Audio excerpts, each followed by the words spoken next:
Hi friends, welcome back to Devil's Advocate, the critical thinking channel. I just want to thank everybody again who's been involved with my channel, who's liked and subscribed and commented on my videos. I really appreciate it, and I really love seeing all your different opinions in what you think's been going on in Girl World with the reaction channels, etc. Like, it's been really lovely and refreshing to see us having a conversation about it. It's super amazing. Today we're going down a slightly different road. Today we are going to be discussing the 80s icon Corey Feldman. It's just something I find really interesting. I hope you all do as well. Just like something different. And yeah, let me know what you think. I'd love to know your thoughts on the situation. There's a lot to cover here. Before we start, I would like to add a trigger warning onto this because it does cover a few heavy topics such as SA, CSA, R word, D and ALK addiction, and unaliving. So if this isn't for you, I completely understand, and I will see you in the next one. But just be careful because, yeah, it's quite a heavy subject in some places. So, without further ado, let's begin. Corey Scott Feldman was born July 16th, 1971, in Reseda, California, to Bob and Sheila Feldman. Feldman was emancipated at the age of 15 as he claimed his mother was physically abusive towards him and that his parents spent the money he earned from being a child star.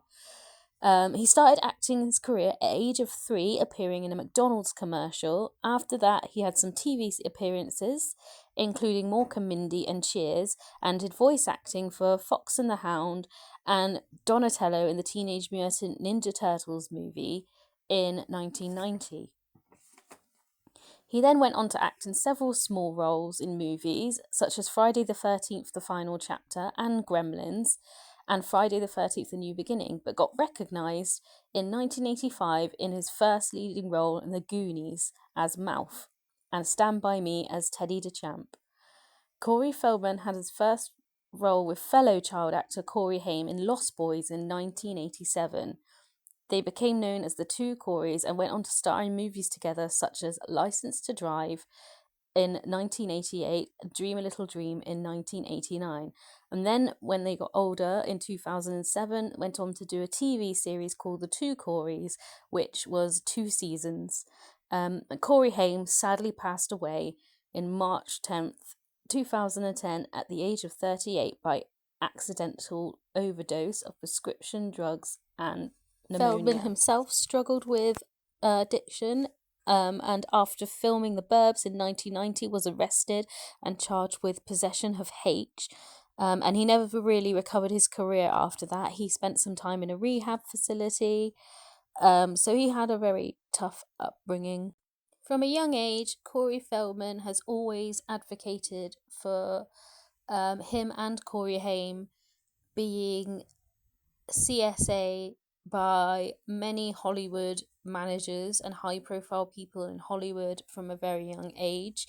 And as he's got older, he has always said that Haim wanted his story told.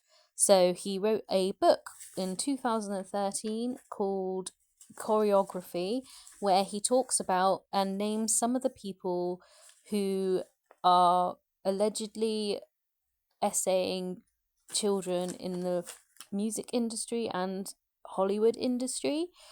And he also funded a documentary called The Art of Two Coreys, which also discusses this situation. He alleges that Corey Haim wanted Corey Feldman to tell his story after he passed away, and said that they've been best friends for a long time. But Corey Haim's mother, Judy Haim, has come out in public and said that Corey Feldman is lying in his stories about her son, that as they got older they grew apart, they were never best friends in adulthood, he never would have told him to do this, and that basically Corey Feldman is lying about his relationship with Haim. She alleges that there were times where Feldman was encouraging Haim's de-addiction, and also has been trying to make money off her son's demise ever since. And yeah, so there's a lot of controversy there to begin with when it comes to Feldman.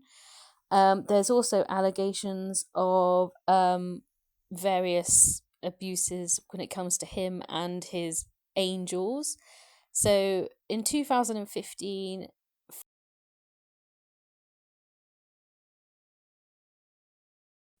Feldman went on an episode of Celebrity Wife Swap where his wife at the time, Courtney Ann Mitchell, did a swap to another household of a celebrity, and their wife came to Corey's mansion, which he called the Feld Mansion.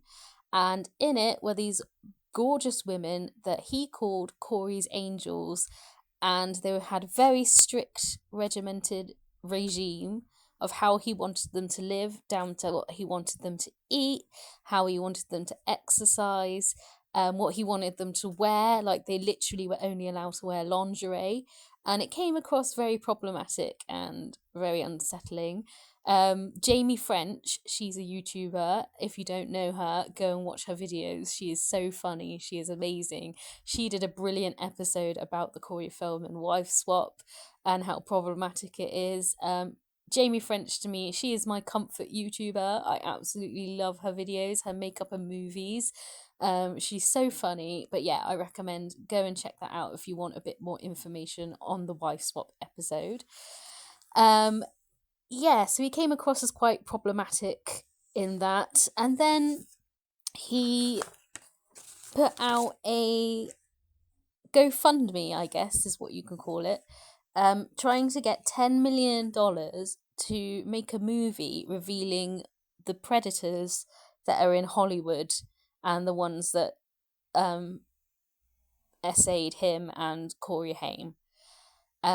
This was met with a lot of backlash, especially from Corey Haim's mother, who said if he knows the names and he really cared about catching these people and calling these people out, he doesn't need $10 million to make a documentary to do that. He can just do it, which is an absolutely fair point as far as I'm concerned. Like, if you really cared about your friend and what happened to them and you wanted justice, you wouldn't be begging the public for money to do that. You could just call out the names. He did mention a couple of names in his book, but other than that, he's kind of said, well, I will do it if you pay me money to do it, which is very bizarre. Yeah, and she's also alleged that he is telling a pack of lies about her son after his death. And yeah, that's all like, that's a big thing that's going on even right now. There's a lot of stuff that Corey Feldman's saying, a lot of contradictions in his stories and stuff going on. But she does admit that they were friends when they were younger. They were thick as thieves. And then they just like grew apart as they got older, and that was pretty much the story. So the things Corey Feldman's saying about Corey Haim when they like were older and they were still in touch, other than filming the two Coreys, they weren't even spending time together other than for filming then. So yeah, it was all very it's all very bizarre, and some of Corey Feldman's behaviours with women and it's just general lifestyle are very bizarre. So since 1992, Corey Feldman's main focus has been his music career, if you could call it that. He has done several albums with his Angels as his backup group.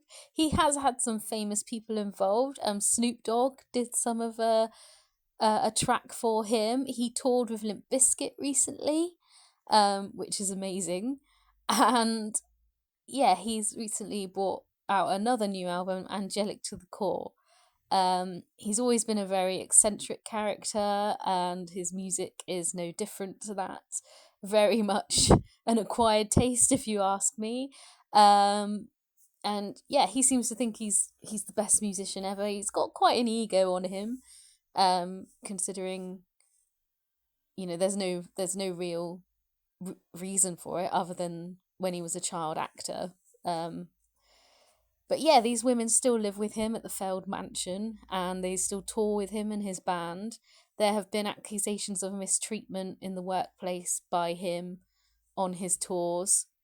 He's done a few live shows. He went on the Today Show to promote his new album, and that was bizarre to say the least. I will leave his music clips at the end of this video for you to feast your eyes on it. But yeah, so Corey Feldman is still around, mostly focusing on his music, is still making claims about him and Corey Haim. He is still saying that he's going to address this ring of PDF files in the elites, and he's still touring with his band. Yeah, so that's all I have for you on Corey Feldman. I guess one last comment from me, seeing all of the quirks and the bizarre behaviours recently in his adult years, is that if Corey Feldman does not sing at my funeral, I'm not going. I'm going to put that in my will, that he must be there. He must be there and play his entire album to everybody who comes to my funeral, and they have to endure it, because that is my dying wish. So I hope you enjoyed this documentary. Just a little snippet into the Corey Feldman life of the Feldog, if you will. And yeah, I will see you all in the next one. Have a nice day. Bye.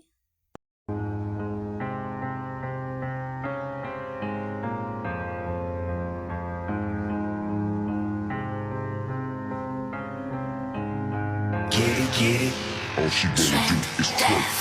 Hit the club, tell him.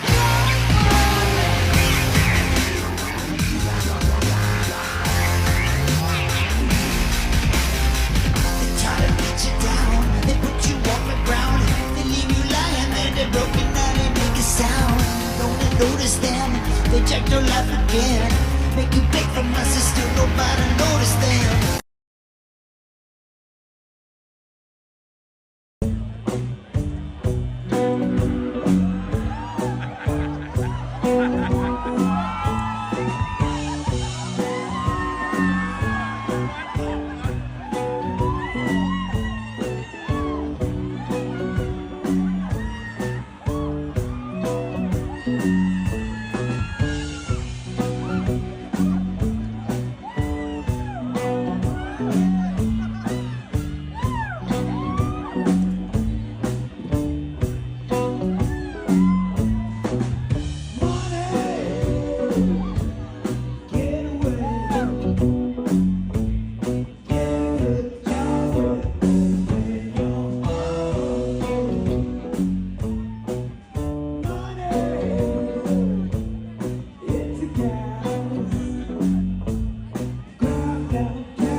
Thank you very much.